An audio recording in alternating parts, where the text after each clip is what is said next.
దేశాన్ని ఉద్దేశించి రాష్ట్రపతి ద్రౌపది ముర్ము చేసిన ప్రసంగాన్ని లైవ్లో చూసాం. ఇంకొక పార్ట్ చూసుకున్నట్లయితే మాజీ సీఎం వైఎస్ జగన్ వ్యాఖ్యలపై స్పీకర్ అయ్యన్న పాత్రుడు తీవ్రంగా స్పందించారు. వాడు వీడు అంటూ అగౌరవంగా మాట్లాడే జగన్ తీరుడు ఖండించారు. వైఎస్ జగన్ ప్రజాస్వామ్యం గురించి మాట్లాడటం సిగ్గుచేటుగా అభివర్ణించారు. జగన్ను ఉద్దేశించి అయ్యన్న పాత్రుడు చేసిన వ్యాఖ్యలు కూడా చర్చకు దారితీశాయి. దీనిపై మరింత విశ్లేషణ మా మేనేజింగ్ డైరెక్టర్ రాజేంద్ర అందిస్తారు.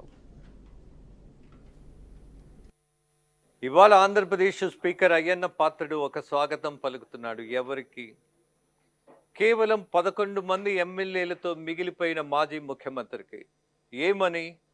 అసెంబ్లీకి వచ్చి చర్చించమని, సమస్యలకు పరిష్కారం చూడమని, అలాగే ప్రభుత్వానికి ఆ వేదికగా ఉపయోగించుకొని ఒక సలహా ఇవ్వమని, లేదా హెచ్చరించమని. ప్రజల సమస్యలు ఎక్కడ చర్చించాలి? కేవలం అసెంబ్లీలోనే. సమావేశాల్లోనూ, బహిరంగ సభల్లోనూ, అడ్డగోలుగా ప్రెస్ మీట్లోనూ కాదు అన్నటువంటి ఒక సత్యం అందరికీ తెలుసు.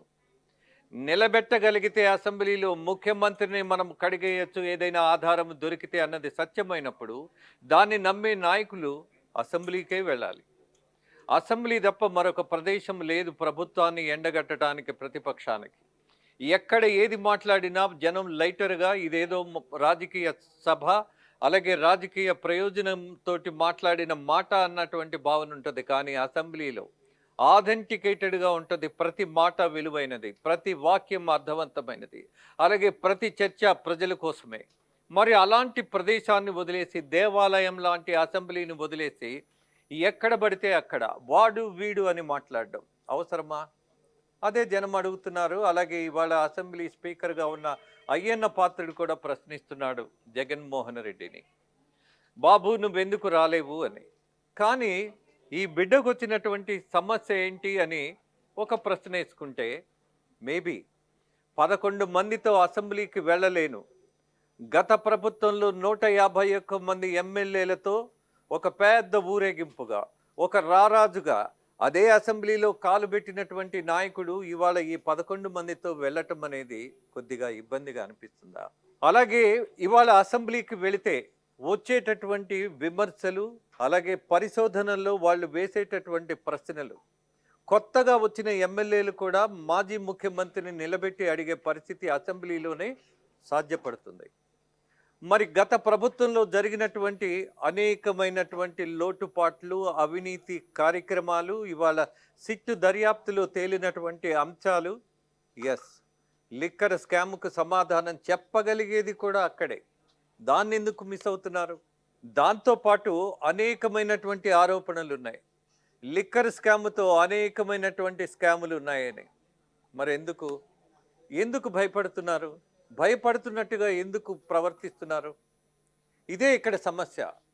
అసలు ప్రజా సమస్యలు చర్చించవలసింది, ప్రజా నాయకులుగా ఉండవలసింది అసెంబ్లీలో చర్చించినటువంటి విధానంతోనే. ఇప్పటికీ మనము చాలామంది ప్రధాన నాయకుల గురించి చెప్పుకుంటాం.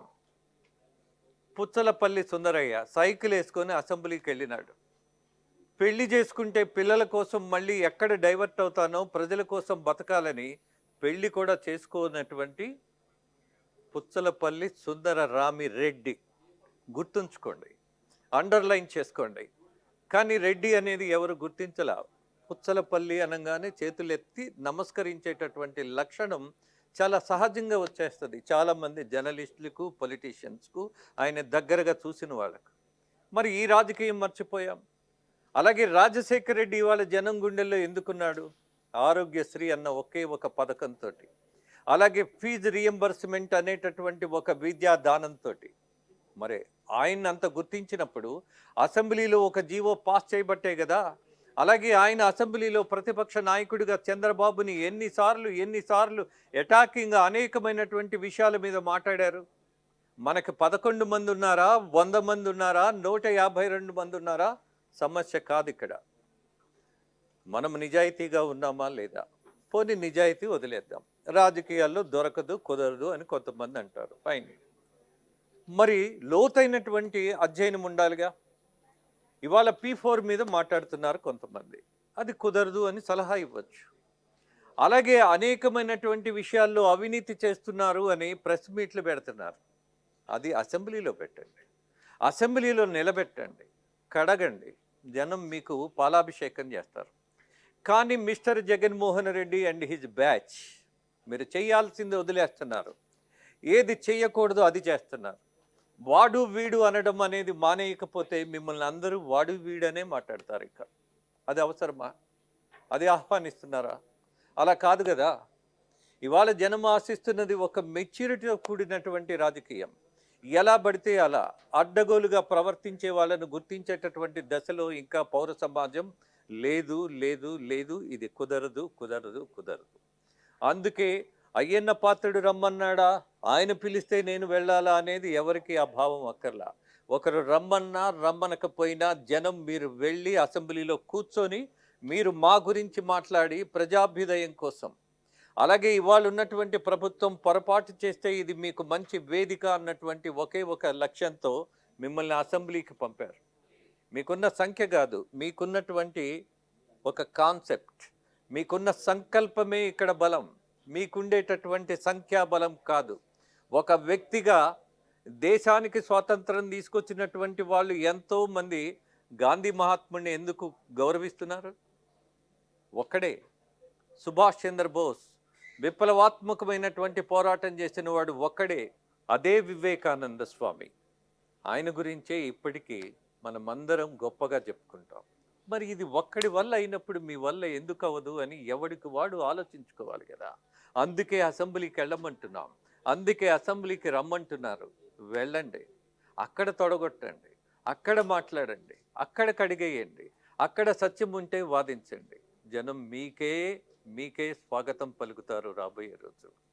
అది కాదు ఇదే నా పద్ధతి అనుకుంటే మీ మీద తిరగబడతారు. తిరిగి మిమ్మల్ని వాడు వీడు పోరా ఏరా అనే పరిస్థితి తెచ్చుకోవద్దండి.